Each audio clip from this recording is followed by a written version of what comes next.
You are now joining Children of the Watch. That's right. It's the number one after show for all things Star Wars television. I'm your host, Alex Maxwell, and joining me, as always, is Mac Lacey. Alex, it is our Part 4 breakdown time.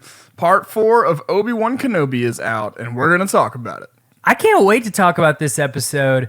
I've got a lot of thoughts. I know a lot of people have thoughts on this episode as well. We'll be sharing those thoughts. I do have to warn the listener right now, we're on borrowed time in terms of how this recording might go because my town's power grid is failing as I speak. Like, it has been going off and on all day. So if it sounds a little wonky, it's because we had to stitch this episode together. It's because Alex is now recording in a tin shack somewhere. That's the only place in his hometown that has internet access. Yeah, so it's been wild today. But thankfully, there were no issues when the episode came on, and I watched it this morning. Okay, so just general thoughts before we jump into the business and the breakdown. How did you feel about Part 4 of Obi-Wan Kenobi? Yes, I think the best way to sum up how I felt about it was this is the episode I've felt the least about. That's a great way to put it. Yeah. There's nothing in it really that I didn't enjoy or I thought was a problem or anything like that. It just kind of, it was just kind of meh, you know? I had fun watching it. I enjoyed it. I think it's serving a purpose in the story. I just think maybe there was, maybe a few things could have been changed, but I agree. I think I agree with everything you just said. The way that I put it on Twitter today, which you can follow at COT Watch to continue conversation outside of the podcast, is it was a good episode. I've thought episodes 1 through 3 have been great in my opinion. Yeah. This was a good episode. Right. I had no problems with it per se. Yeah. But it didn't make me feel the way that I felt the first 3 episodes either. Yeah. And I think it's one of those things too.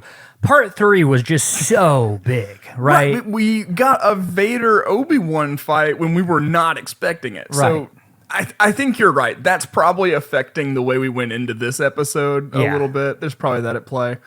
It's always interesting when we get, months down the line from the show originally coming out, when we rewatch it eventually, and then just being, oh, okay, I can take this all in better. I know where we're going, so these things make more sense. Or you get to the point where you're like, yeah, maybe this episode could have been different. So I'm interested to see how we feel about this one, particularly in 3 months.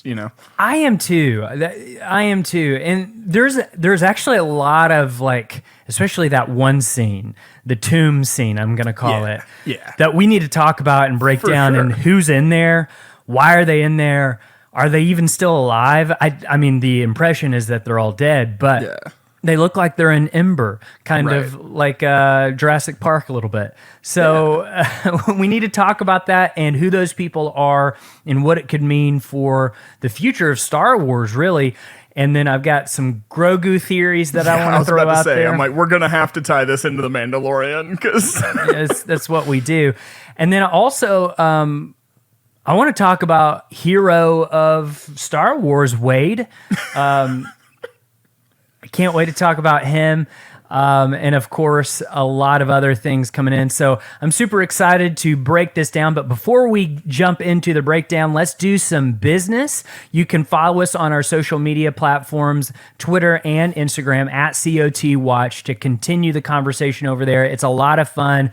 Been getting to know you guys and have those conversations and stuff. And even if I don't get to reach out immediately, we see them and we read them, and we really, really appreciate all the messages and stuff. So thank you so much for that.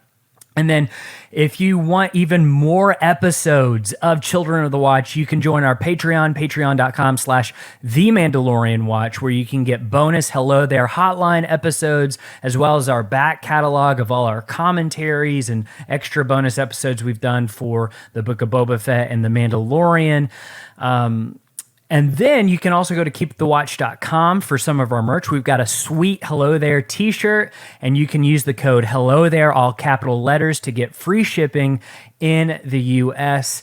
And if you're just now finding us, maybe this is your first episode listening to Children of the Watch. We are an after show where we do scene-by-scene breakdowns. We were formerly the Mandalorian Watch because we started with the Mandalorian, but then when they announced all the new TV shows, we transitioned our names to Children of the Watch to honor who we were, but also go forward with all the Star Wars TV shows. So that's who we are.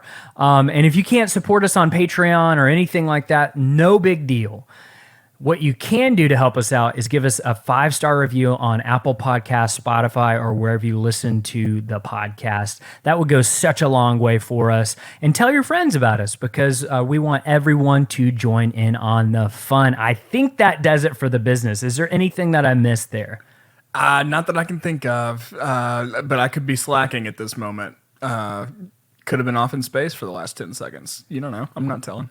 205-259-6675 is our Hello There hotline. So there you go. I think that was the only thing. Nice. Cool. I think. All righty. Well, business out of the way. Okay, so I have a fun game that I want to do with the listeners that I just now thought of, and this could be horrible idea. Great. Let's just do it on air then. I have not discussed this with Mac, but I think this could be fun. I want to do this for this episode, and if it works, maybe the rest of the episodes for Obi-Wan Kenobi. Since they don't have episode titles, what if by the end of the breakdown, let's be thinking about what would we have titled this episode? Ooh, that's a great game. And that's great because I have no time to think about it. Exactly. So we'll do it at the end of the episode, and then listeners, you guys can do the same thing. What would you title Part 4 of Obi-Wan Kenobi? And then maybe we can, if we have enough time, go back and title 1 through 3. But yeah, we'll see. But all right, cool. Are we using any particular naming convention? Are we doing the whatever like the Mandalorian does, or I say whatever fits the tone of the show. Yeah. All right. So whatever fits the tone of the show works. So cool. Let's do that. So the director of this episode is, of course, Deborah Chow. She's directed all of the episodes, and the writers, once again, are Joby Harold and Hannah Friedman. And let's jump into the breakdown. Here we go. Mac, we get a new head intro. Yeah. Again. We're playing around with this a lot. I just want to be in the meetings of how these are decided upon. What is the What's strategy? the criteria? What does it all mean? Is it okay? So what's going on here? Are there secrets hidden in this? Is it a coded message? I have so many questions because we get Ned B, we get a Gonk droid, the one that Obi-Wan clocks in and out of at the whale station. Yeah. Lola is included. Big droid focus here. I don't understand. I have a slight theory. Okay. Okay. This is just a slight theory. Let's be nothing hear the to slight theory. So Lola was in the same spot, I believe, and I did not double check this, so I could be wrong. I think it's in the same spot as the mouse droid. Yeah, and she had the ears going, right? Yeah. I think they used this one because a mouse droid gets blown up in this episode. That is true. And so maybe they didn't want to have the thing signifying the Disney involvement getting exploded. Yeah. Maybe. I don't know. It'll be interesting to see if we go back to the other one for next part or if we're using this one for the rest of the series. I feel like what I need to do before the finale is go back and watch every intro, write down the order of who appears, and then take the first letters from every name, right. And then you put it all together. Exactly. Yeah, and it's a secret message, and it tells us who Rey's parents really were, or whatever. That's amazing. All right, so we begin the episode with Obi-Wan trying his best to stay awake, and we're going in and out of focus on what looks to be some sort of transport ship, and his right arm looks pretty gnarly, Mac. It looks gnarly. gross. Yeah, he's hurting. Yeah. Tala is in the cockpit. She's trying to reassure him that everything's going to be okay. And then he's transported on a gurney carried by Ned B and Tala. We're now on Jabim. And maybe you didn't hear this in our breakdown or the Hello There hotline voicemail episodes. They're all kind of blending together for me because it's been 11 days. Yeah. So Jabim is actually part of the old canon, what is now referred to as the Legends. Sometimes we'll call it the EU, which stands for the Expanded Universe. And Jabim was part of the Clone Wars comics in like 2002 to 2005-ish. And there was a siege on Jabim, and Obi-Wan Kenobi and Anakin fought in that battle in the Legends canon. Now, it kind of seems like they're bringing that into actually canon now by just referencing like they're on Jabim. Maybe it happened, maybe it didn't, but it seems like a pretty important spot to the path, and it would make sense if it were like an old Republic type station that has now been converted to be used for the path or something like that. I think we see the Rebels do that quite a bit. Yeah. And just seeing it, for the first time, like there's a couple shots that are, they're carrying the gurney like in between people and stuff. You get just like little flashes of passerbys as they're coming in. I did see like one of the orange flight suits that I thought for a second might be like an X-Wing pilot or something like that. I'm like, are we going to like a rebel cell or something? Yeah. I think it's just all there to show like, this is the seeds of stuff. This is where things begin. I was going to ask you, is this some sort of proto-rebel cell? Like they're not quite in a rebellion yet, but they're getting there. I think this will eventually become a rebel cell. Like right now, they're just trying to help. There's a small group of people in the galaxy that they're aware of that are in trouble, and they're trying to help them, Yeah. I think either when they find out that they're not going to be able to fully accomplish that mission, or when they've maybe helped everybody they can, their scope will grow. They'll be like, okay, we did this good in the galaxy here. What's next? How can we take this to more people? And I think that's how you get the Rebel Alliance eventually. I like that. I like that theory because like later, I mean, I'm jumping ahead a little bit, but later we see some blasters just laying on a crate. So it kind of gives you an indication of like they're leaning that way. Like maybe they're going to become the rebellion. And like that, the girl Sully, the pilot that made it out, she had a very rebellion, almost, I want to say like a resistance looking helmet. Yeah. More of it's like kind of the shorter squatter helmet, Yeah. We saw some of those in Rogue One, I think, with some of the transport pilots. But yeah, it major rebellion vibes going on with the Path Network here. Yeah.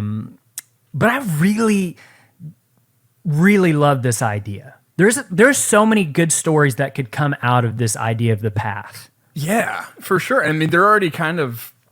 I think we'll probably talk about Quinlan later in the episode, possibly. But like they've woven in Quinlan, his involvement. So like they're setting up the Path as something that like we could see again in a lot of different places. I imagine there's probably other groups.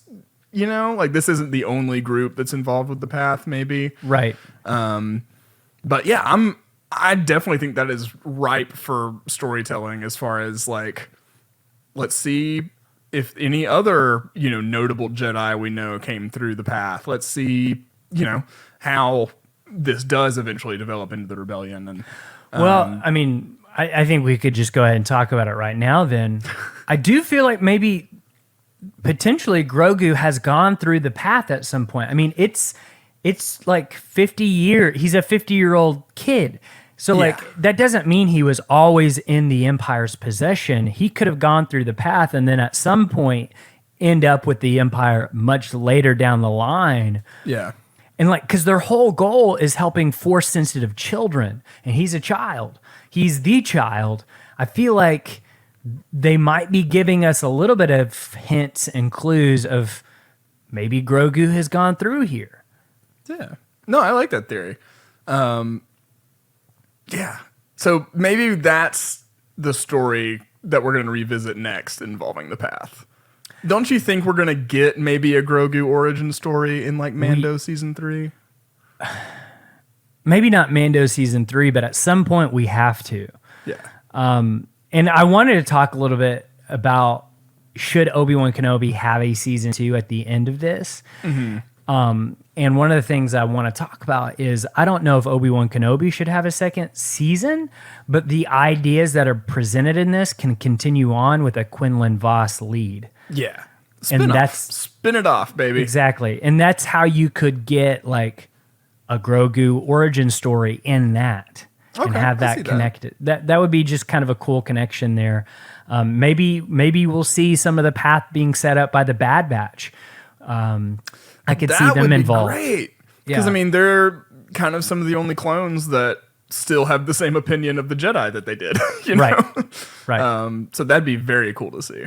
Yeah. So I don't know. There's a lot of cool things that they could do with the path, and I really like this idea, and I think they could play with it quite a bit. Yeah. So back to the breakdown. Then Obi-Wan is submerged into a Bacta tank. The indication from the editing of this next sequence seems to be that the two in the Bacta tanks are connected. So we switch from Obi-Wan Kenobi to Darth Vader quite a bit. Yeah. And it's almost like the camera is continuing, and it'll flash between Obi-Wan and then Anakin, and then Obi-Wan and then Anakin, like they're experiencing the exact same thing at the exact same time.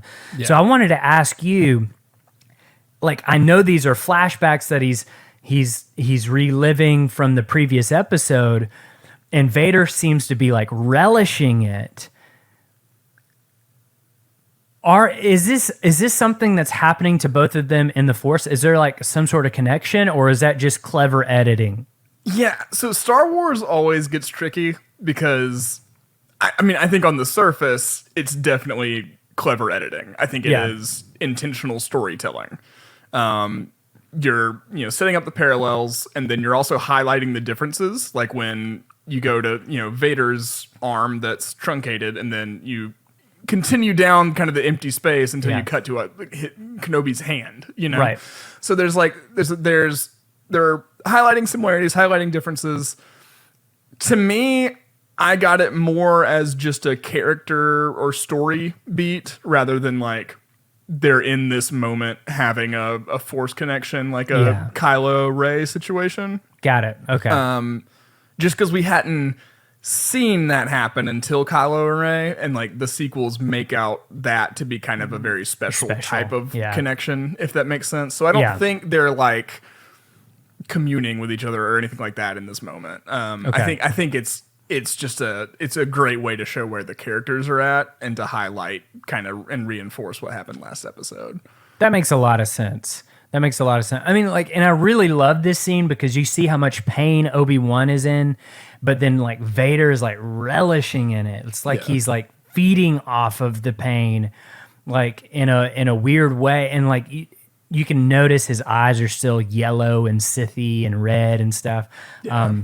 So it's a really cool scene. I really like that scene a lot.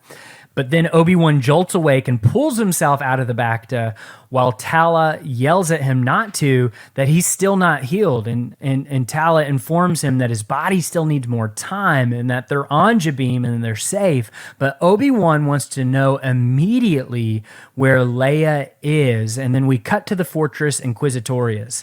And I do love how the top part reminds me a lot of Mortis. Like it's very obelisk looking, monolithic. Yeah. It's really cool.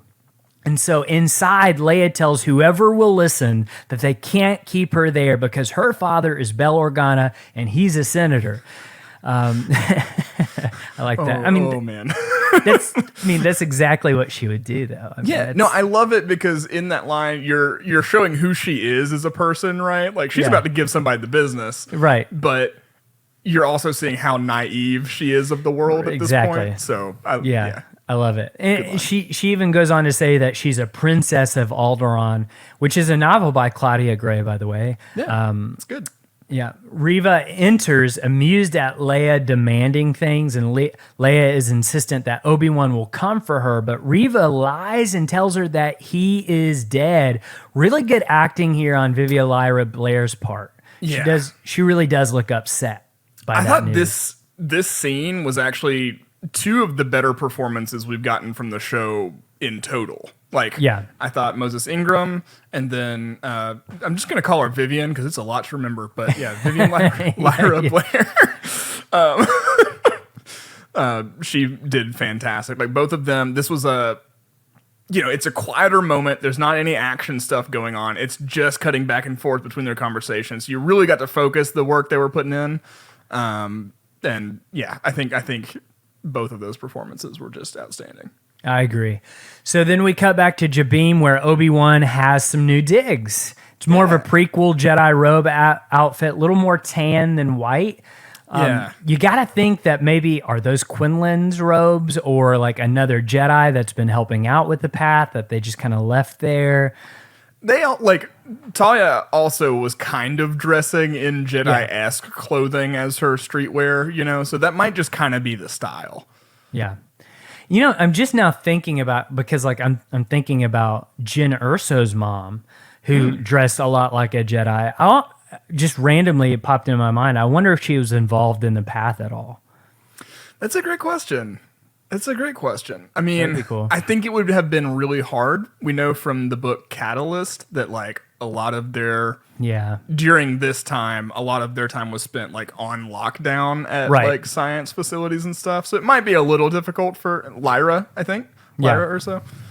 Yeah. I don't know. It's a cool thought. Tala and Obi-Wan approach O'Shea Jackson Jr.'s character named Roken. And I do want to say, I think some of the disappointment from this episode, too, is there was a lot of speculation that he might be playing Quinlan Vos. Oh, gotcha. Yeah. And so people were really building themselves up for Quinlan Vos was going to be in this episode. Gotcha. Whether or not he played him or not, it's kind of irrelevant, but it just reminded me that I think a lot of people were thinking, oh, Quinlan's gonna be in this episode in a big way. But he's a new character named Roken, and Roken does not think Obi-Wan should be there at all. He believes Obi-Wan is just too hot in the sense of like there's too many people looking for him. They need to get him out of there on a transport right away. Yeah. But Obi-Wan asks for his help, but Roken says, so does every kid making a rock float from here to Coruscant? And again, that's where I thought, man, maybe Grogu really did come into contact with these people. Again, just super interesting stuff. But Obi-Wan argues that someone very important to him has been taken and he needs Roken's help to get her back. Then Roken says something very interesting here. He says, General, I'm sorry, but that's not my problem. To me, that suggests he knows who Obi-Wan is, or at least he knew that he was a general in the Clone Wars. Yeah. I mean, I think typically people who end up going against the Empire, if they were around during the time of the Republic, like a lot of times they're separatists and stuff, just because a lot of the Republic turned into the Empire. They just kind of co-opted that machine that was already in place. Like I'm always, anybody in the rebellion, anybody in situations like this, I'm always like, did they maybe fight against each other or something at some point? There was almost like an initial standoffishness that made me wonder if he had learned of Obi-Wan's reputation in like from the separatist side. Yeah. Or maybe Quinlan's been talking smack about him to people. It's very possible as well. Like this Obi-Wan guy, if you find him, stay away from him. So Tala argues to Roken that Leia knows everything, what they are and what they're doing. And so they walk back into that very rebel-looking cave with all the setup, the equipment set up and stuff. It's like the Hoth base a little bit from Empire. A little bit like Crate as well in The Last Jedi. And this is the scene where you see the blasters are just casually on the crate. And so it kind of gives you that rebel vibe a little bit. And Roken says, I can't shut it down. Everything runs out of here. And Obi-Wan once again pleads with him, ending by saying Roken has no idea what the Empire is capable of. And this really stops Roken in his tracks, and he says, I had a wife once. I knew exactly what she was before we got married. We tried to hide it, and the Inquisitors found her anyway. So I know exactly what the Empire can do. That's pretty interesting. So, again, we got last episode, they're not just hunting Jedi. And even, I would say, like, this, what happens later with the tomb area confirms that not all of those people are Jedi. Right. Also, I mean, it could all... go ahead. I see you working on something. I don't want to cut you off. I might divert us. No, I don't think you're going to divert us at all. So were you thinking that, like, his wife was maybe not a Jedi? That's what I was thinking. Force sensitive? Yes. I initially kind of thought, like, so 10 years is a really long time. Yeah? And Roken is young-ish, you know? Yeah. I was like, what if it was just there was a Padawan who escaped Order 66 and then decided to just, like, put it down and be like, hey, the Jedi's done. I can have all the attachments I want. Yeah. And then, gets married, so. Absolutely. I mean, that's a great way to hide, too. Right. Right? Like, yeah. That's not something a Jedi would typically do unless you're Anakin Skywalker. So why not? There is a very sudden change of heart from Roken after he says that. And at first glance, this does seem really, really sudden and like rushed. But I'm sure he was thinking of his wife and probably what his wife would want him to do, which is help. Yeah. We've all been in the situation where, like, we finally say something out loud. Yeah. And then we know how we actually feel about it, Yeah. We're like, oh, what I said was absolutely incorrect. Like, I feel completely differently just suddenly. Or, like, yeah, now that I've said that out loud, that is right. So I think maybe it was just the verbal processing of it all. His memory shifted from that initial place of hurt and loss and then started remembering her, maybe. And that's more of an inspiration, I think, to get yourself in action. Thinking about something you love instead of something you lost. That reminds me of some plot to Stranger Things. Season 4. First season, that's it. Dude, for real? Yeah. Oh, I guess we got to do a Stranger Things podcast and No. do it with Mac. I cannot. But if you want us to, go to our Patreon, patreon.com/themandalorianwatch. Go ahead and volunteer to host that with Alex, because he's going to be looking for somebody. If you want this to be our full-time jobs. So we cut to a hologram machine. I don't know what to call that. What would you call that, like, setup there? Yeah, a hologram machine. A comm table, communication table. Projector table type thing. I don't know. I don't know what you call that. We cut to a hologram machine that is acting up just a bit, and Roken has to hit it for it to start working. Classic. And Roken explains what we're seeing, and he says, "Nur, it's a water moon. We get this off the grid. We got this off the grid while it was still being built. It's all we have. It's in the Mustafar system. So we're looking at, like, where the fortress is." And Tala says that's a Vader system. Now, I love this for several reasons. Number one, the Path knows who Vader is, probably because he's hunting Jedi himself, right? Yeah.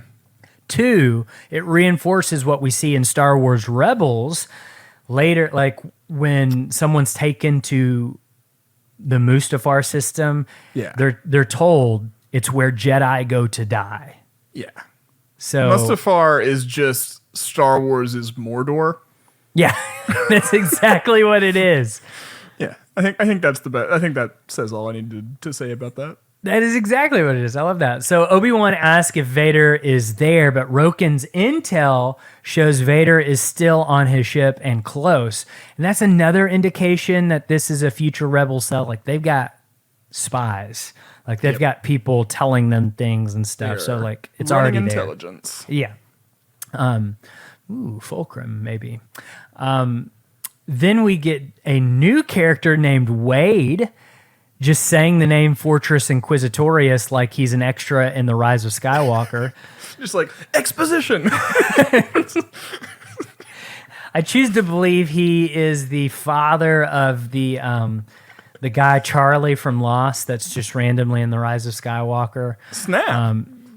No. Sorry. He's also in Lost. He's also in Lost. Yeah. I was confused. I'm like, he's gone. Yeah. I don't know what the character's name is off the top of my head, but he's basically the one that says only secrets Sith knew. Along those lines, whatever. It's like, oh yes, thank you.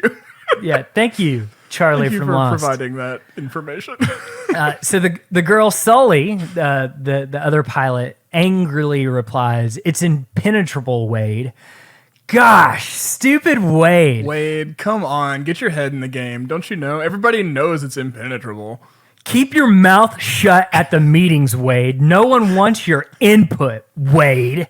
They just start muting him on the Zoom call. Stupid Wade. Obi-Wan asks how far it goes, and they only have guesswork. So the girl says that no one knows what it looks like in there. So to me, that's actually a really telling line, because that means they have not met or talked with Cal Kestis from Jedi Fallen Order, because he's been there, he's been inside. In fact, he went inside the Fortress Inquisitorius the exact same way Obi-Wan Kenobi did. Yeah. So they're 5 years before this. So if you have not played the game, it doesn't really spoil anything, but a lot of similar story beats between that game and this show. And I'm not mad about it. I mean, it is what it is, but I do wonder why the Empire keeps as many vulnerabilities in their designs and stuff as they do. But when you got to build that many things that quickly, that's true. I guess there's going to be some hiccups. I think engineering oversight. Yeah. Yeah. I mean, because they weren't building that during episode 3. That thing was built pretty quickly because it was there 5 years before Obi-Wan Kenobi. And that's a big fortress. That's a big, actually, fun fact, this is actually an exclusive. Nobody knows this. It started off as a pillow fort, and then Darth Vader realized that's not going to work. We gotta do something. This isn't really the aesthetic we're trying to hold to in the Empire. You know, particularly anything of the dark side users within the Empire. We definitely trying to keep to more of black and red color palette, less quilted, less patchwork. So, like, after the pillow fort, they tried out, some sheets and some chairs from Palpatine's office. Okay. And they tried to set something up like that, but it kept falling. Palpatine was getting upset. Yeah. They got a big tent next. Yeah. Actually, they were like, you know what? We're going to get something that's already been manufactured. We're going to go to the store. Yeah. Get a big old tent. Then it caught on fire because they were on Mustafar, so then they had to go to the water planet and actually build something. So, fun facts with Alex and Mac. Something new every day. So, Obi-Wan suggests that they could take the T-47 speeders, which are basically the snow speeders that we see in The Empire Strikes Back, and just casually fly them in at night. Yeah. No big deal. Should be no issue. I mean, it's too small craft. We've been over that logic before. Yeah. They're expecting a full assault, not small craft. Right. So Sully says, yeah, well, we're not soldiers. Those speeders are for hauling sewage. So that's something new that we learned. So the speeders from The Empire Strikes Back used to haul poop. Yep. And they brought down some Imperial walkers with it. I mean, it's a true underdog story. Truly is. Rocky, Cinderella. We love to see it. Speaking of Rocky, we had kind of speculated on our Hello There hotline episode last that maybe we'd get some sort of training montage from Obi-Wan, like building himself back up. Not this episode. This episode was so fast. Yes, everything, we moved right through everything. Like, a lot happened. We didn't dwell on it, though. Right. I think maybe that's what I was missing, like a little bit of the reflection.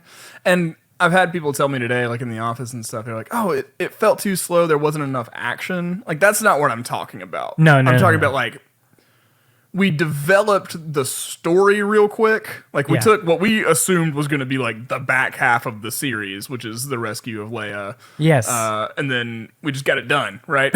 Spoiler for the end of the breakdown. Right. So I don't know. There wasn't that time. We didn't have enough time to let things sit. We didn't have those kind of quieter, reflective moments, you know? Yeah. I think that's what's like. It felt like they just wanted to be done with this part of the story, so they got done with it. That's what it felt like. That's a great way to put it.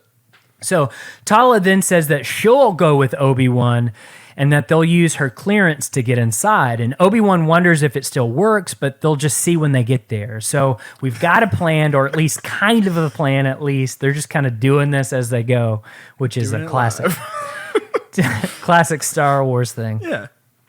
We cut back to space. An Inquisitor shuttle jumps out of hyperspace, approaching Nur.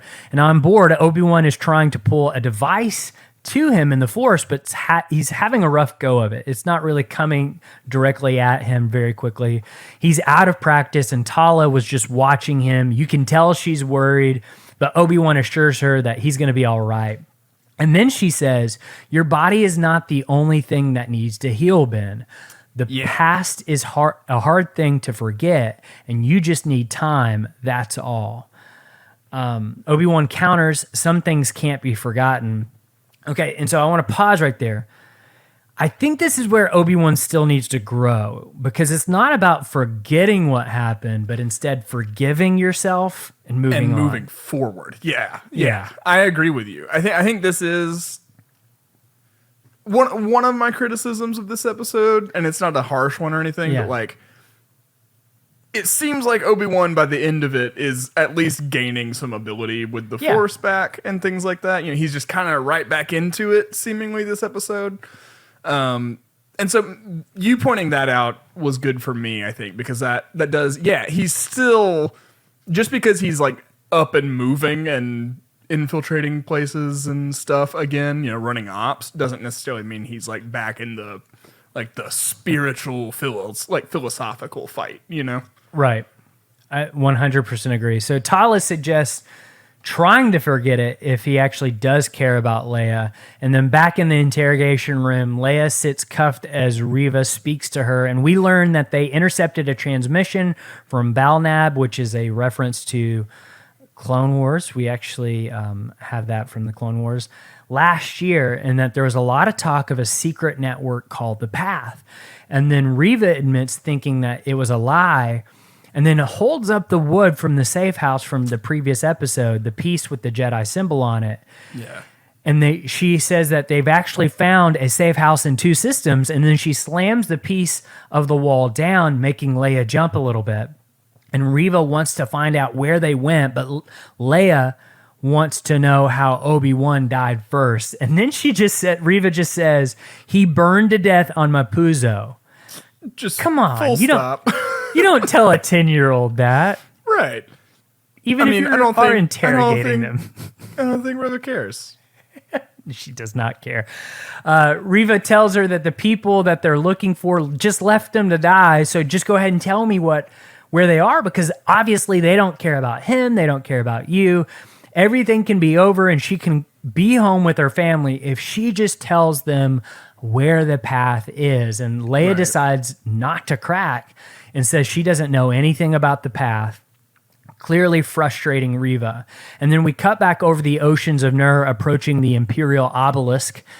And TIE fighters hang like bats in a cave as Tala's ship approaches and lands. I really like the way the TIE fighters are just hanging from the ceiling there. It's really cool. I don't know. We've seen like several different methods of TIE fighter storage. We really have.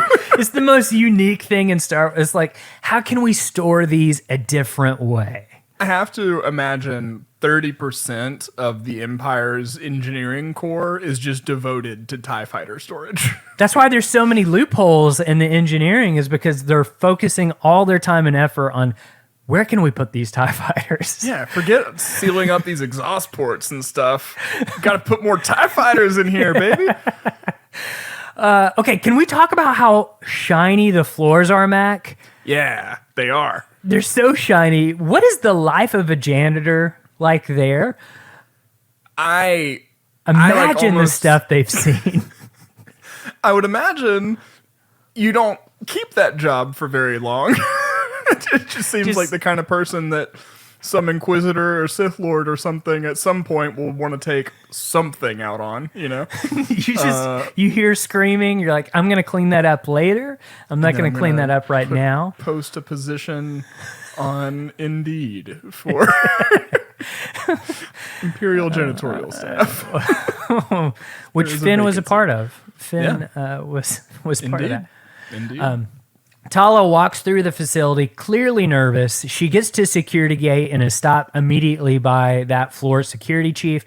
I gotta say, Mac, I think these scenes look really great. Like the fortress inside of it, that gray greenish color really works. There is something kind of, like you said, Minas Morgul a little bit to it. That like eerie, ethereal green type cast that it's got. Yeah. I think if the inside of Vader's castle looked like that, like a little less marble, like art aesthetic and more hard Imperial, like just throw it up there. I don't know. Just the inside of it really, really worked for me. I love the way that it looked inside. Here's where I'll push back on that. Okay. This is very much an Imperial facility.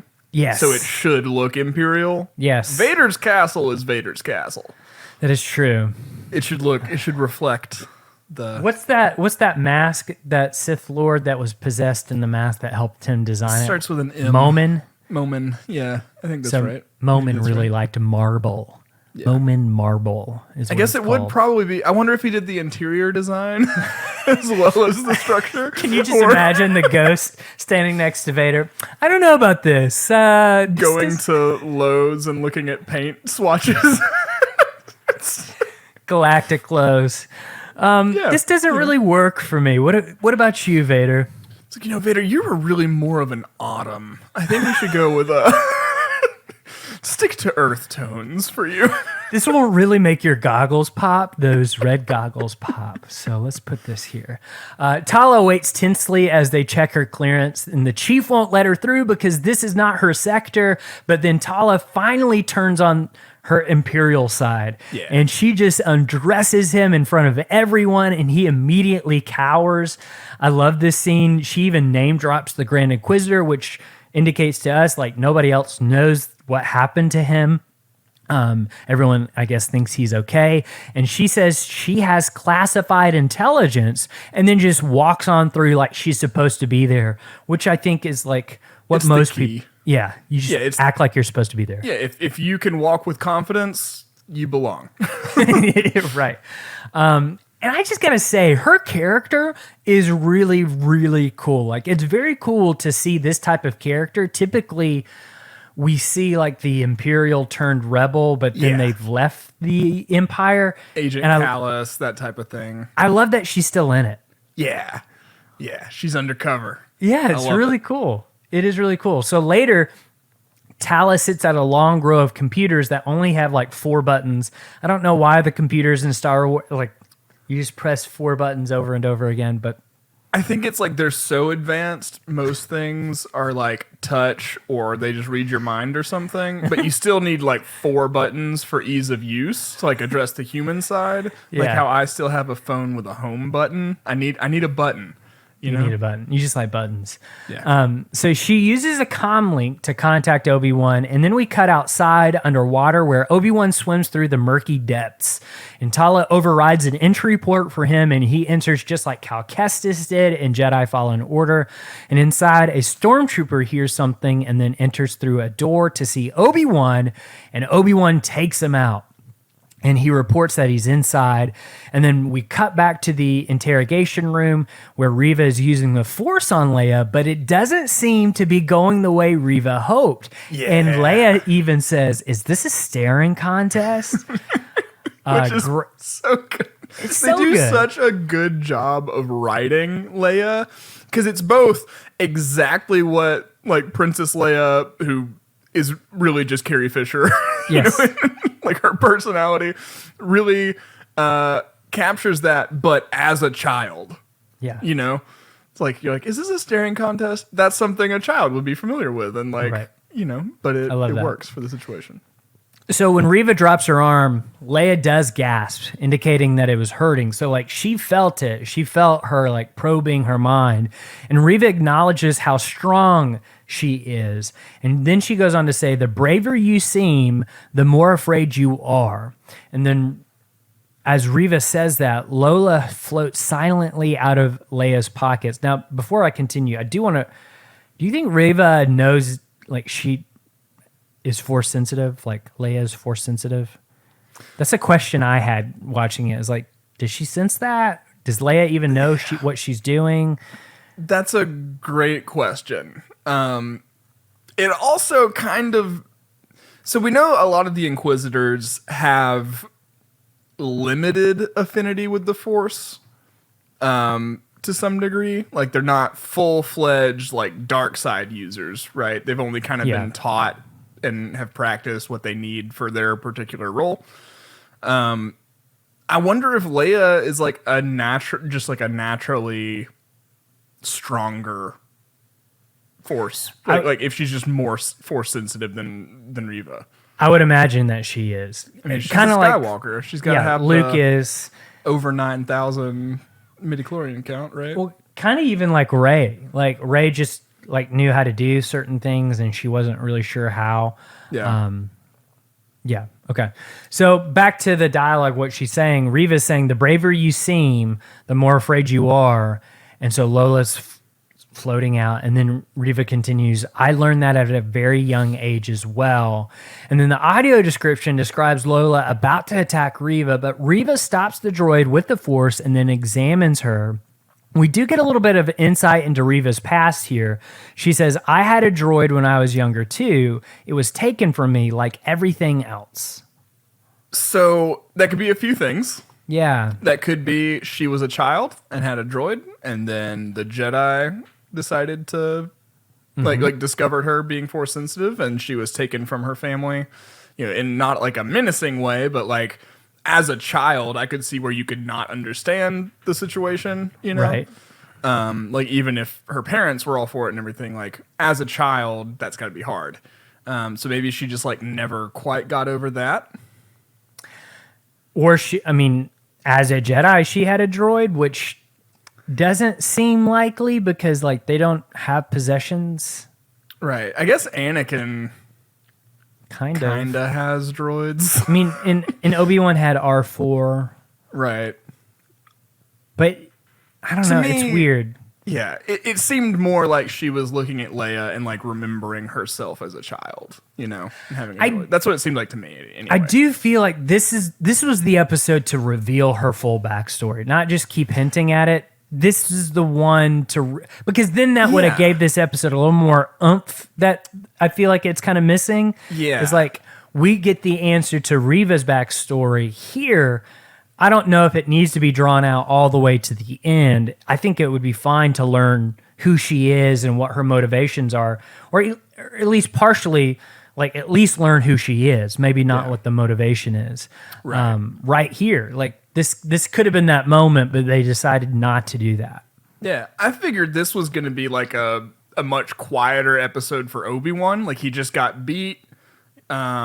He'd be resting up, healing, doing the meditation, doing the preparation he needed to do, and that didn't really happen. And we didn't get anything super major about Leia or anything like that. So there's definitely room. Like this would have been the perfect spot to have the spotlight on her, For sure. But I'm just hoping that means who she is and everything ties into the story in some crazy, amazing way that's going to pay off later, I do want to mention one of the voicemails that we got on our last voicemail episode because it's framed the way that I've been watching Reva now. Me too.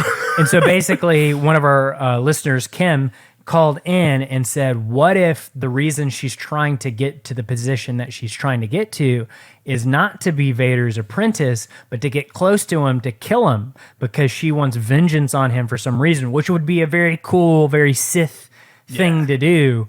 And like when she said that on the voicemail, I was like, ooh, I really, really like that. So we'll see. That's my headcanon as well. Yeah.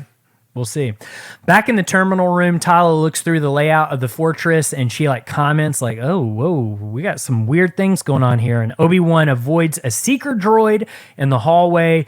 I like those droids. They're very cool. Yeah, they're scary, man. They're like spider jellyfish. Yeah. They look scarier than probe droids for sure. Yeah, there's something like more streamlined and kind of sinister about them. Yeah. Then behind Tala, an officer interrupts her and he wants to see some identification and Tala follows him. We also have the cool classic comlink left behind, like the ones that they use in A New Hope. Yeah. So that's really cool. C-3PO, where could he be? You can actually buy those at Galaxy's Edge. Amazing. For $150. No, I'm just kidding, but that's something like that. Probably at least 60. Yeah. So she quietly takes him out in the mainframe. Like she just straight up snaps his neck in front of God and everyone back there. Just right there. He didn't really say anything as he was trying to fight her. She just don't think he had time to suspect much. No. So while Obi-Wan does his best to avoid the seeker droid that's coming for him, and after not finding anything, the seeker droid flies off. Then we hear Obi-Wan. Then Obi-Wan hears two stormtroopers walking up, and he decides to hide in the support columns. And then back in the terminal room, Tala calls out to Ben on the comlink, and the stormtroopers hear it, and they begin investigating. But then Obi-Wan uses the Force to trick them, and they think they're hearing something down the hallway, just like that classic movie called Star Wars. Man, it's crazy how... That's a reference to Star Wars. There's a lot Wars. of references to that movie in this show. That's actually something I do want to talk about at the end of this. There's a theory going around that popped up on our Discord channel today that each episode, and we'll talk about this at the end, each episode corresponds with all the episodes in Star Wars. Interesting. And so when you think about this episode, there are a lot of parallels to A New Hope going on here. For sure. Interesting. Think about last episode and the fire and the fight and stuff. Yeah, that's a very interesting theory. I will have to... I'm going to be watching with that in mind, and that'll definitely be interesting on the rewatch. Yeah, for sure. Again, I've got to brag on these hallway scenes. The lighting is great for them. Yeah. I guess I had a huge problem with the way that the inside of Imperial facilities looked in The Mandalorian. I think they were just too bright for me. This is just right. Just dim enough to not get too much detail, but also that's probably because that's how the janitor likes it, right? Keep it a little dim so you don't see those scuffs on the floor. There is some holo video editor somewhere on that floor who's like, look, for color accuracy, I'm doing color correction. I need the lights dimmed. Got a glare on this monitor. Can't deal with it. Can we please just have lights off for one day?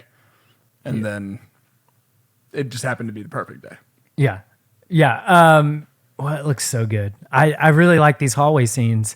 It's the first time I feel like, okay, it's not the first time, but like it's when I'm seeing an Imperial thing, it doesn't feel like a TV show. It felt like a movie set. Gotcha. Okay. Does that make sense? I think so. Yeah. So I'm just impressed by that. So Obi-Wan climbs out of the support columns and then proceeds down the corridor. Tala says that she's had some issues and the Imperial officer's just laying dead in the mainframe. I hope nobody finds him. He's just right there in front of everyone. Well, I hope someone finds him eventually because well, we can get in the interrogation. Smell? And mainframes get hot too, right? Yeah. Oh yeah. It's like stink bait on a tailpipe, baby. Ooh-wee. In the interrogation room, Reva. Woo! I just. Wow. Sometimes you're showing your Georgia roots there, buddy. Oh yeah, buddy. North Georgia mountains, right here. Interrogation room. Reva sits beside Leia, and then she gives Leia one last chance to fess up, basically. And just when it seems like Leia's going to tell her, she asked to speak to her father first because they're all on the same side, right? And then Reva even has to kind of like smile a little bit in annoyance. Is like, okay, nice try. And then she orders the stormtroopers to take her, and it's time to make her tears real. This is really showing that Reva cannot handle a 10-year-old. Nah. Back in the hallways, Obi-Wan tells... Who among us can handle a 10-year-old, though? I mean, to be fair. Back in the hallways, Obi-Wan tells Tala he thinks he has found this secure sector. There's a pair of doors with red Imperial insignias, and he opens it up and enters. Meanwhile, the troopers begin to bring Leia into a much bigger torture chamber, probably used on Jedi, right? This chamber is specifically used on Jedi. Almost certainly. It's very reminiscent from where Kylo takes Poe. Yes. In The Force Awakens. Yeah, I would imagine this is for Jedi to find out where other Jedi are. Yeah, for sure. Then we're back with Obi-Wan, and we see a horrifying scene. There's dead Jedi, or I assume they're dead. They might not be. Yeah, my read was definitely that they were too, but just like preserved, like in just big like formaldehyde vats or whatever. Yeah. And it's Force-sensitive people, not just Jedi. On display, it kind of looks like amber slabs. It's not carbonite. It's like they're inside like this gel thing that's hardened to keep them preserved. It's like a brain in a jar kind of thing. So what would be the purpose of this place? Now, obviously, like it's a trophy room type thing. Yes. But there's also, I feel like there's like another purpose. It's this right here has got to play into the cloning stuff in Mando. It's That's the exactly reason what I was they thinking. wanted Grogu. They're obviously doing something with Jedi bodies or something to tap into new ways to use the Force to their own purposes, or there's something like that that's going on. We're getting little breadcrumbs even as early back as this. Man, but even potentially whatever Palpatine was building or creating still could have ramifications, not on just the Mandoverse, but like when they eventually do episode 10.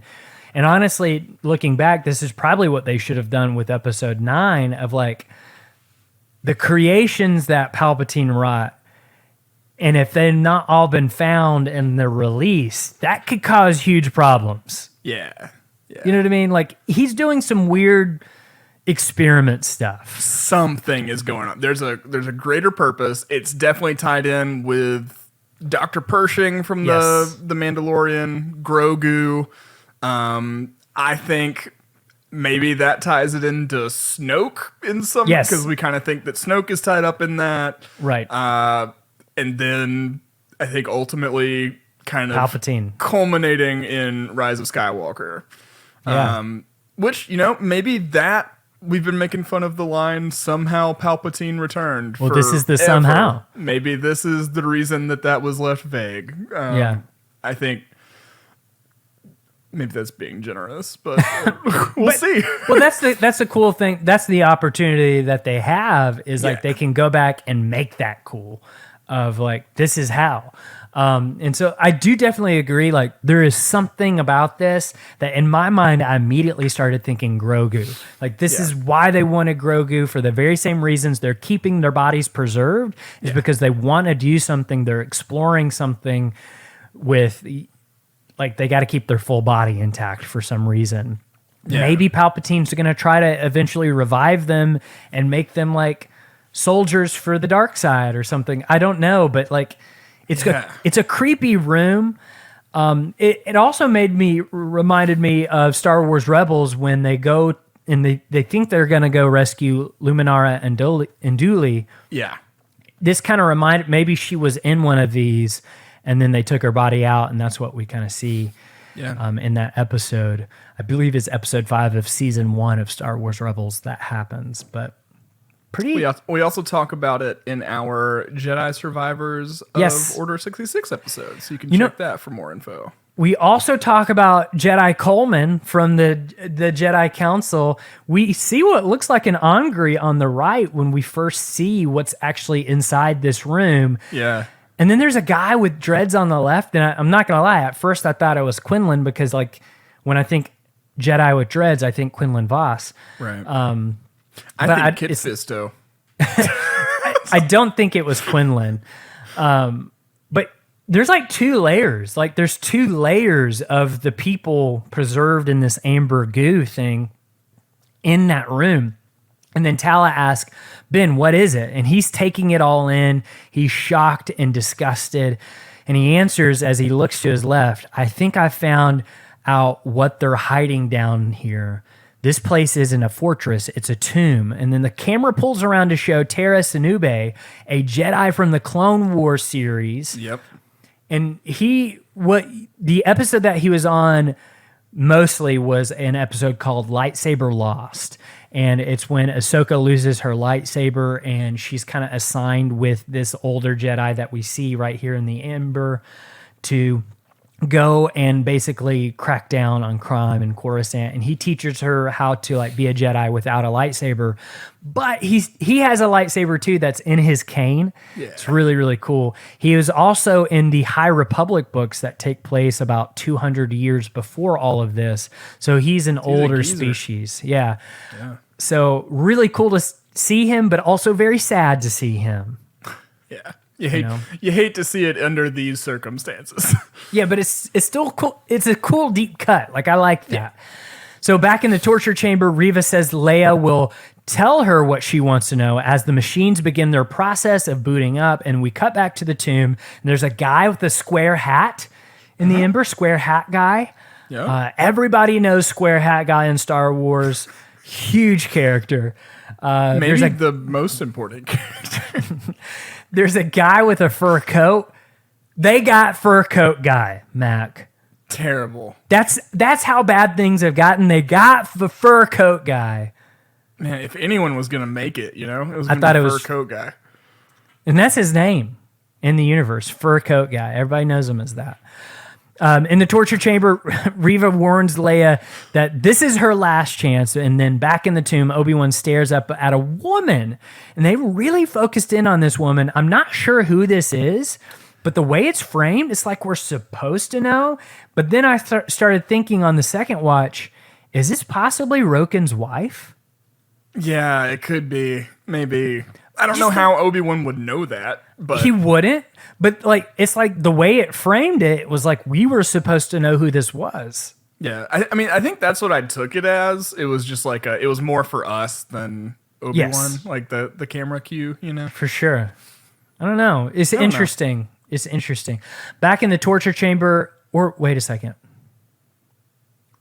Is it possible it's the teacher from the very opening sequence? I don't know.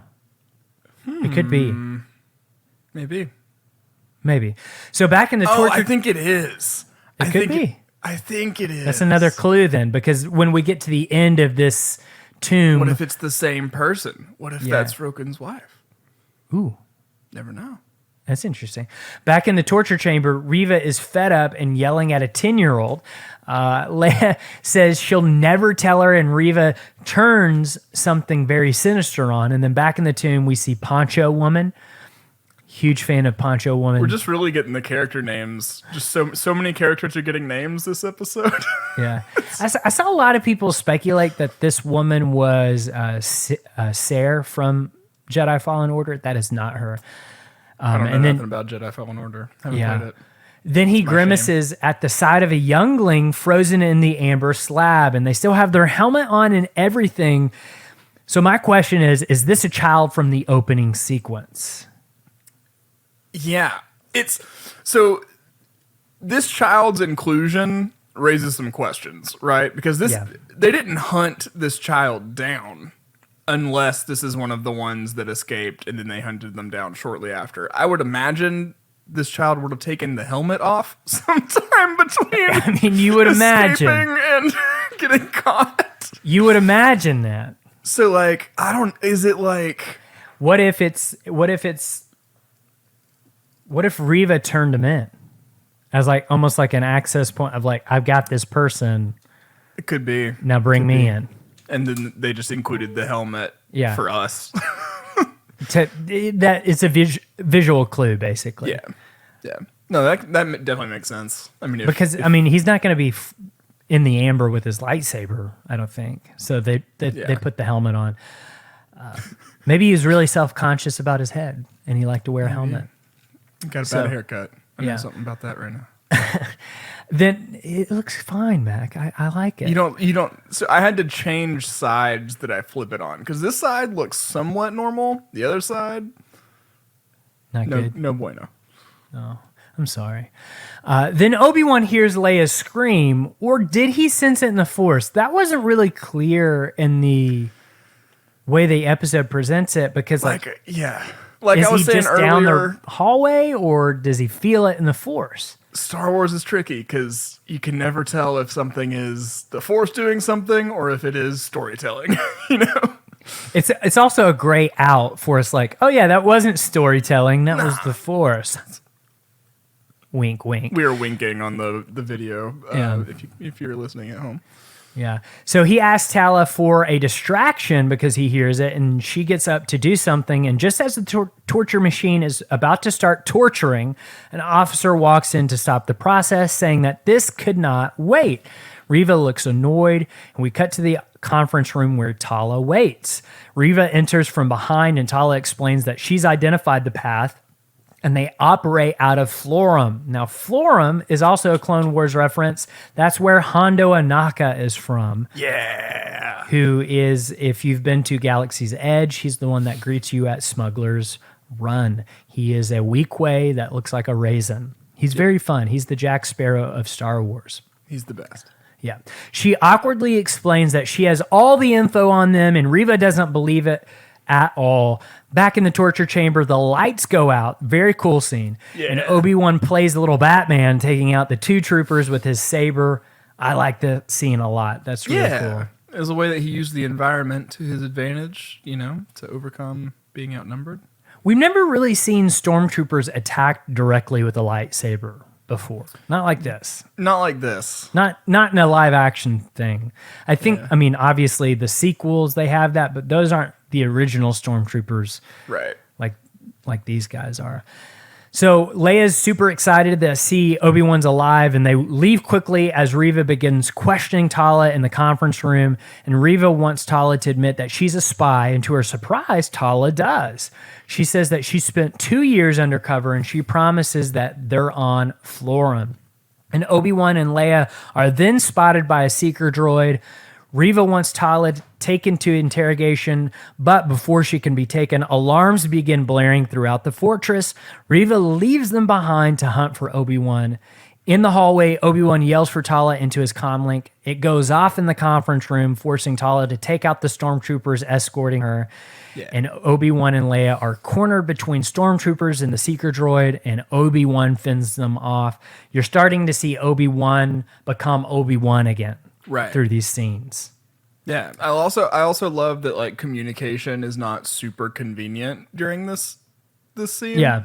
Like communication is part of kind of the plot device to like get the conflict going, Which normally I feel like main character completes the task, is completely finished and safe, checks in, Right. So I like to see it like in the midst of the action. For sure. Back in an alternate hallway, Reva marches with stormtroopers and a purge trooper. We get a purge trooper here, also in the Jedi Fallen Order games. Kind of a redesign of it a little bit. Obi-Wan once again comes into contact with more stormtroopers, fighting them off. A blast from the stormtroopers causes a crack in the window, and once he's cut them off, Leia yells at Obi-Wan about the window. Tala arrives and is able to get Leia out while Obi-Wan uses the Force to keep the water back. As the troopers begin to fully open the door, Obi-Wan releases his hold on the glass and allows the ocean to rush in, sweeping them all away as he runs and jumps out of the hallway just in time. I really like that sequence. That was a cool little action sequence there. Yeah. And then we cut to probably the biggest missed opportunity of the episode, Mac. We see Leia under basically this long coat, walking with Obi-Wan. And I feel they could have pulled off the Little Rascals thing with Leia sitting on put him Obi-Wan up on the shoulders. And she wears the hat. How cool would that be? Of course, I'm kind of joking, but I'm kind of not, because it's just as equally ridiculous that she's walking right beside him and nobody notices. Okay, I just want to be very clear on the record. I love this. This is your Toro Calican moment? Yes. It brought me so much joy. Just Obi-Wan obviously hiding a child under the trench coat and just making it through everybody.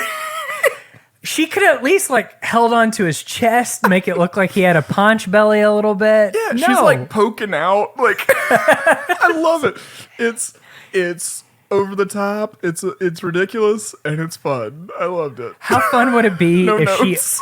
if they just found her a little Imperial outfit too, and she's just walking in an Imperial outfit and hat and stuff too. Yeah, that would be fun. It would have been amazing. I like all versions that are presented here. In the multiverse of Obi-Wan, all of them are equally as great. They're all great.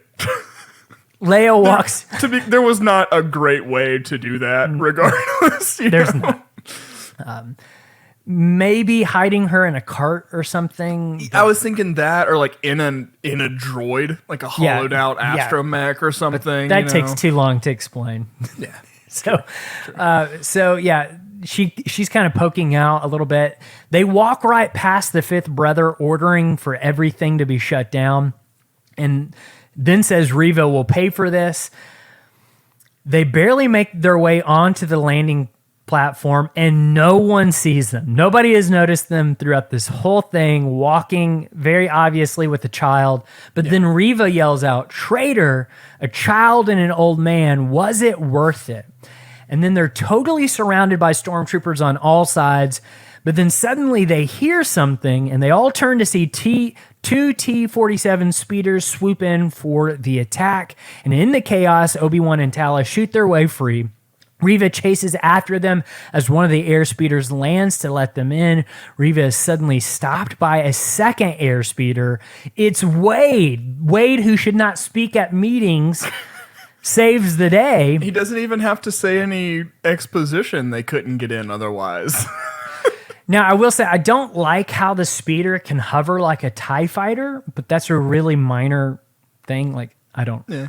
That's the Star Wars in me going, I don't know about that. Yeah, they can't do that in Battlefront, so I don't know if it works here. But, I'll allow it. Yeah, who cares? Reva blocks all the cannon fire from the speeder, and Sully, the other pilot, urges Wade to leave, and he finally does, but Reva force hurdles a blaster pack at Wade's speeder and destroys it, and then they get away. And the fifth brother is mad. Yeah. He is so mad. Have we gotten to see him swing a lightsaber or anything this yet? No. No, not at all. I'm so used to him being the muscle or whatever. Yeah. He's he's showing a new side in this series. He's very vindictive, obviously, but he's got a little leadership skills. He's got some. Then they all seem like they are brother and sister in that they fight exactly like siblings. That's why they called them brother and sister. There was a tweet that went around last week that said it had the fifth brother's picture, and it said, "Lord Vader said it's my turn on the Xbox," which is it was specifically an action figure of him, I think, and he was standing cutouts, one of those cardboard cutouts. Maybe it was that, but he was just standing in the exact posture that a little kid would say that. Oh, then we cut to Vader stomping down the hallway to the conference room. He hurls Reva across the room in anger. He's over it. She struggles as he chokes her with the Force. He finally lets her speak, and then she explains she put a tracker on the ship, and soon they'll know where both the Path and Kenobi are. And Darth Vader admits that he may have underestimated her. And then the fifth bro is upset with the base that was that the base was almost destroyed. But Reva argues that Kenobi is all that matters, and Darth Vader wants to make sure that the tracker is actually with him. We cut back to the skies above Nur as the speeder enters a ship and the ship leaves atmosphere of Nur. A sullen Sully leads Tala, Leia, Obi-Wan into the passenger hold as Roken greets them. And he wants to know where Wade is, but Sully shakes her head and says, I guess we're soldiers now after all. And sitting down, Leia watches Tala take care of Sully. Then she reaches out for Obi-Wan's hands. As he glances down in surprise, he takes her hand, reassuringly strokes her tiny fingers. That's my favorite scene of this episode. Me too. Great music here. And inside Leia's jacket, Lola turns on with red glowing eyes, and we cut to black. Dun, dun, dun. Yeah. I loved the Leia Obi-Wan moment just because, like, it just is influencing how I think of New Hope so much, you know? Yeah. Like, Leia is already aware of Obi-Wan as this, like, savior, protector figure type thing, you know? Now it's a deeper relationship. Yeah. So I just, all of the little Leia Obi-Wan moments have been really touching, I think. Yeah. Yeah, I really thought this was a good episode. I'm not going to call it great.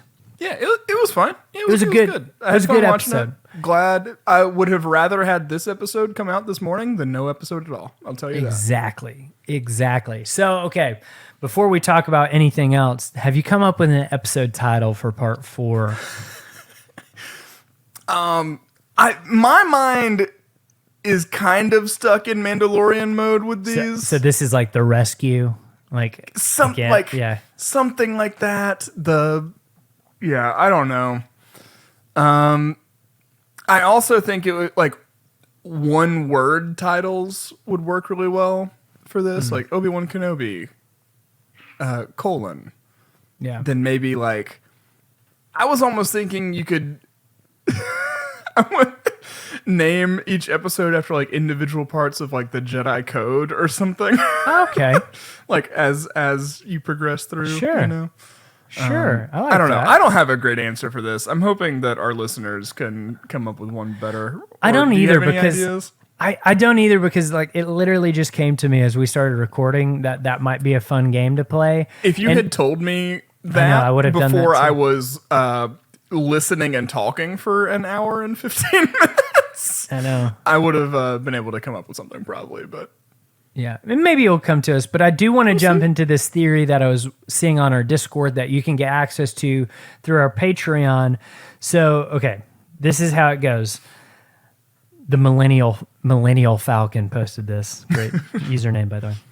So I just watched a TikTok that had a really interesting observation. So far, every single episode of this show has had some kind of parallel to the corresponding episode of the Skywalker saga. Number 1, stuck on Tatooine and Luke pod racing. Number 2, chase in a city planet and the appearance of a clone. Number 3, Vader burning Obi-Wan in the fire. 4, Obi-Wan rescuing Leia from an Imperial base. So if this is intentional, what could it possibly mean for episode 5? it's got to be a big defeat before the eventual triumph, right? It's got to be the attack on Jabim, right? Like, they've been tracked to Jabim. You would assume they're going to attack it kind of like they do Hoth. Yeah. We get some Imperial Walker action. Oh, gosh. That would be cool. Maybe. Get some AT-ATs, ATSTs up in there. That would be cool. I'd be down for that. I think next episode is going to be a good, like, maybe better than good. I think it's going to be a great episode because it's the penultimate episode. Yeah. We know that the next episode is going to end on a big note. Something. Yeah. Maybe the rest of the episode like takes some time getting to that point, but I know the end of the next episode will probably end in a big way. And then, of course, part 6. See, you're also in Mandalorian mode. Part 6 I think is probably going to be the biggest of all of them. Yeah. And it's going to be that confrontation between Vader and Obi-Wan again. We only have 2 episodes left, man. I know. There's so much that anticipated that we would already have been doing by now that we haven't yet, and we've done so much that I never saw coming in the first place, you know? So it's truly like I really do feel like anything can happen the next couple episodes. Qui-Gon's got to show up at some point, right?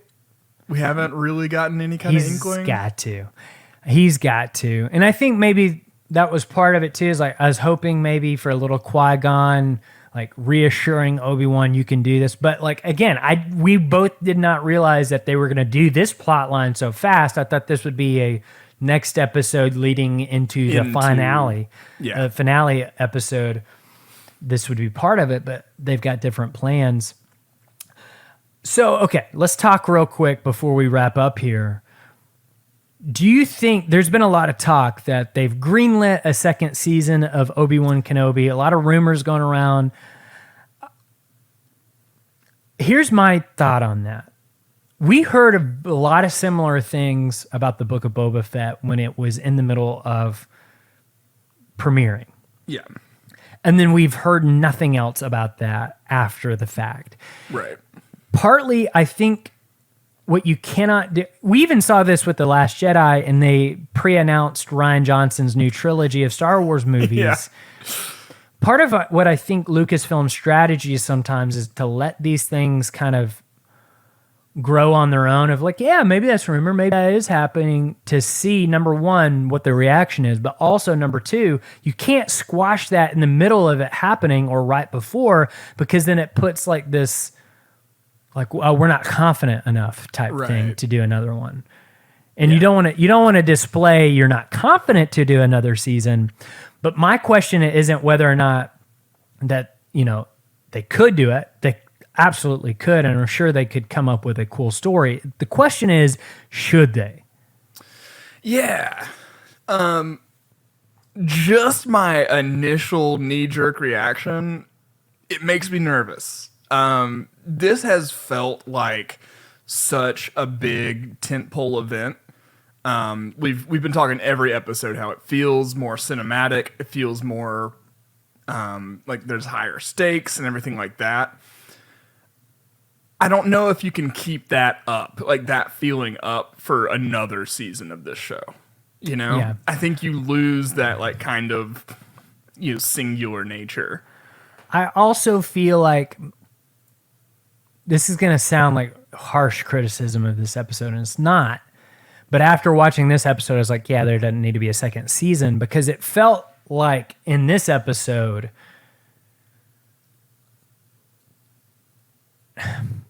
while a lot of plot things happen, it's like the writers did not like care enough about this episode to do certain things in it. They wanted to get to the next thing. Right. And I don't want that to become a thing with Obi-Wan Kenobi. Yeah. Does that make sense? Like kind of what you're saying. Like Obi-Wan is a legacy character. He's very special. I don't want that to continue to happen. Like there's only so much you can do with Obi-Wan Kenobi where it's like, that's going to keep happening. You would have more episodes kind of like this one where it doesn't feel as special as the first three did. Right. And you don't want to lose that feeling like you're saying. I think the best path forward is if they did a second season is to hand it off to Quinlan Vos. Yeah. And maybe have Obi-Wan appear every now and then, like kind of like Luke does in the Mandalorian stuff. And yeah, he can just kind of touch base, maybe need something from Obi-Wan every once in a while, or maybe Obi-Wan needs something from him every once in a while. And, and you could just call it The Path or something like that. That would be a great show. Yeah. And like, also the expectations would not be so high on that one, because I mean, with legacy characters, you've just got such a high expectation of what to do with it. You've got some people who will absolutely love it, like we are, and then some people who don't, and neither person is wrong. It's just a personal preference thing. Right.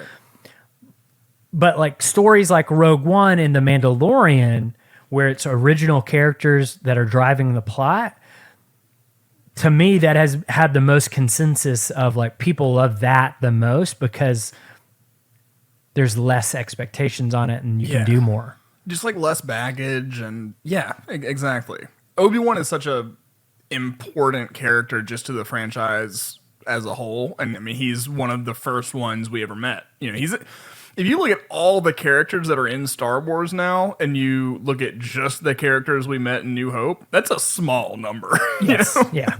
And we're still getting new Obi-Wan stories. So, and a new Leia story out of it. So that's that's so cool. Like, I've had so much fun on this show, and like you said, like, any episode of Star Wars is better than no episode of Star Wars. Oh yeah, always.